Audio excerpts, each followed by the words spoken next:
প্রধানমন্ত্রী নরেন্দ্র মোদী উদ্বোধন করলেন দেশের যুব সমাজকে স্বাবলম্বী করতে ৬২,০০০ কোটি টাকার বেশি বিনিয়োগে পিএম সেতু সহ একাধিক উচ্চাভিলাষী প্রকল্পের।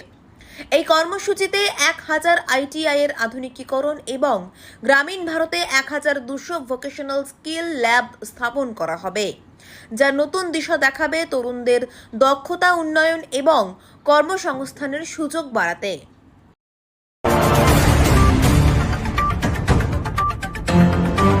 প্রবল বৃষ্টি ও ডিভিসির ছাড়া জলে সৃষ্ট বন্যা পরিস্থিতির শিকার উত্তরবঙ্গের পর্যটকদের পাশে দাঁড়াতে মুখ্যমন্ত্রী মমতা বন্দ্যোপাধ্যায় বলেন, পর্যটকরা যে যেখানে আছেন থাকবেন, তাদের যেন অতিরিক্ত হোটেল ভাড়া দিতে না হয়। সেই সঙ্গে জানিয়ে দিলেন, তিনি বন্যা দুর্গতদের পাশে দাঁড়াতে আজই ছুটে যাবেন শিলিগুড়িতে।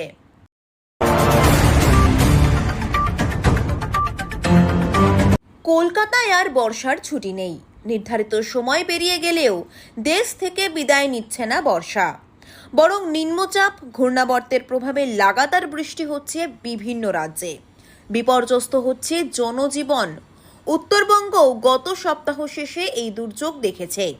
দার্জিলিং মিরিকে নেমেছে ভয়ঙ্কর বিপর্যয়। কমপক্ষে ২৮ জনের প্রাণহানি হয়েছে।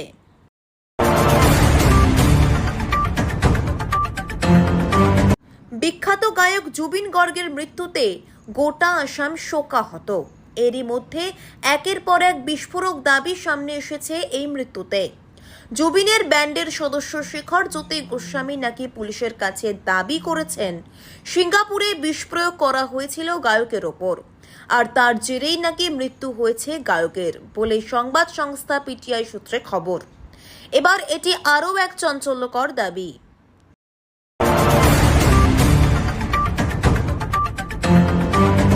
লক্ষ্মী পুজোর আগেই ফের এক ধাক্কায় বাড়ল সোনার দাম। আজ ২৪ ক্যারেট সোনার দাম একদিনে বেড়ে দাঁড়িয়েছে ৮,৭০০ টাকা।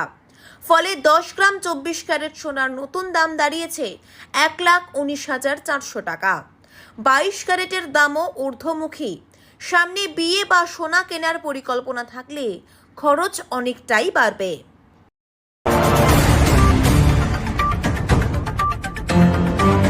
পুজোয় সরকারি অনুদান পেয়েছে বাংলার প্রায় প্রত্যেকটা পুজো। তারপরেও মুখ্যমন্ত্রীকে ধন্যবাদ জানিয়ে ব্যানার নেই অনেক পুজো মণ্ডপের সামনে। কেন ব্যানার রাখা হয়নি তা নিয়ে প্রশ্ন তুলে পুজো কমিটিগুলোকে কার্যত হুঁশিয়ারি দিলেন বর্ধমান উত্তরের তৃণমূল বিধায়ক নিশীথ কুমার মালিক। মুখ্যমন্ত্রী মমতা বন্দ্যোপাধ্যায়ের ব্যানার যেসব পুজো কমিটি লাগায়নি, তারা যাতে আগামী বছর অনুদান না পায় তার জন্য প্রশাসনকে অনুরোধ করবেন বলে জানালেন তিনি।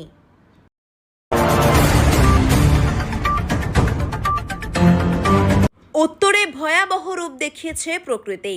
এতে মৃত্যু হয়েছে অনেকের। দক্ষিণের একের পর এক এলাকা ডিভিসির ছাড়া জলে প্লাবিত। ফুঁসছে দামোদর। এরই মধ্যে যেন ঘটল এক অলৌকিক ঘটনা। দামোদরের জলে ভেসে গিয়ে প্রায় ৪৫ কিলোমিটার দূর থেকে জীবিত অবস্থায় উদ্ধার হলেন এক ষাটোর্ধ্ব বৃদ্ধা। ঘটনাটি ঘটেছে রায়নার হিজলনা জাক্তা গ্রামে।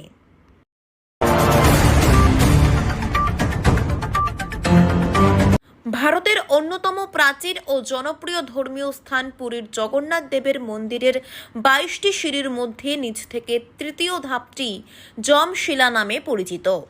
প্রচলিত কিংবদন্তি অনুসারে এই সিঁড়িতে পা রাখলে ভক্তদের সমস্ত পাপ মোচন হলেও মৃত্যুর দেবতা যমরাজকে শ্রদ্ধা জানিয়ে দর্শনের পর ভক্তরা এই ধাপে পা রাখা থেকে বিরত থাকেন, যা আজও এক বিস্ময়কর রহস্যের জন্ম দেয়।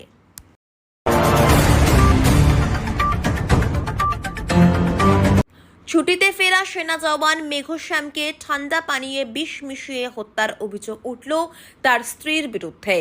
ঘটনাস্থল উত্তরপ্রদেশ। এই জওয়ান ফিরেছিলেন জলালপুরের ডাউকা গ্রামে স্ত্রী সন্তানের কাছে। স্ত্রীকে অভিযুক্ত করে মৃত্যুর আগে শেষবারের মতো ভাইকে ফোন করেন মেঘশ্যাম, যেখানে তিনি বলেন, ও আমাকে ঠান্ডা পানীয়ে বিষ মিশিয়ে খাইয়ে দিয়েছে।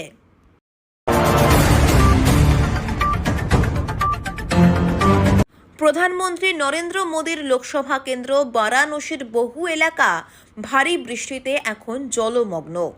বর্ষার শেষে আচমকা এই বৃষ্টিতে শিগ্রা, লঙ্কা, দশাশ্বমেধ ঘাট সহ প্রধান সড়কগুলিতে কোমর সমান জল জমে নিকাশি ব্যবস্থাকে প্রশ্নের মুখে ফেলেছে। রাস্তাঘাট জলমগ্ন হওয়ায় যানজটে সাধারণ মানুষের যাতায়াত সম্পূর্ণভাবে বিপর্যস্ত। হাজার হাজার বাড়িতে বিদ্যুৎ সংযোগ বিচ্ছিন্ন হয়েছে।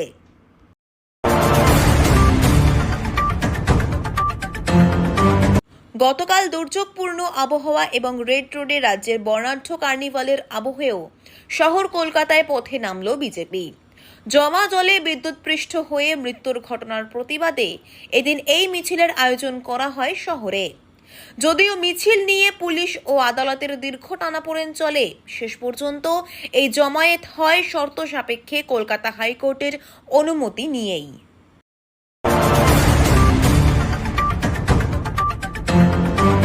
উত্তরবঙ্গের পার্বত্য এলাকা বিপর্যস্ত রাতভর বৃষ্টির কারণে।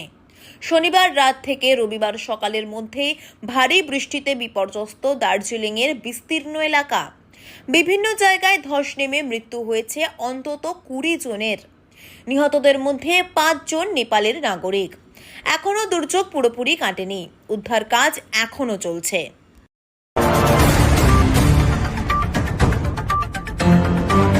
নির্বিঘ্নে এসএসসির পরীক্ষা মিটেছে দীর্ঘ 9 বছর পর। পরীক্ষা দিয়েছেন লাখ লাখ চাকরি প্রার্থী। 2016 সালের এসএসসি পরীক্ষা ঘিরে বিস্তর দুর্নীতি এবং অনিয়মের অভিযোগ, যার জেরে স্বাভাবিকভাবেই শিক্ষা দফতরের মুখ পুড়েছিল নানা মহলে। সুপ্রিম কোর্টের নির্দেশে বাতিলও হয়ে যায় সেই প্যানেল। 26,000 শিক্ষক ও শিক্ষাকর্মী চাকরি খুইয়ে পথে বসেন।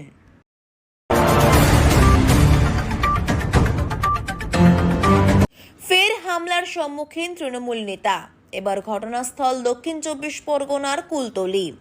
অভিযোগ, গতকাল সন্ধ্যায় গোটা এলাকা অন্ধকার করে ওই যুবককে লক্ষ্য করে পরপর গুলি ও বোমা ছোড়া হয়। হাসপাতালে গুরুতর আহত অবস্থায় ভর্তি ওই তৃণমূল নেতা। আহত তৃণমূল নেতার নাম সেলিম বলে পুলিশ সূত্রে জানা গিয়েছে।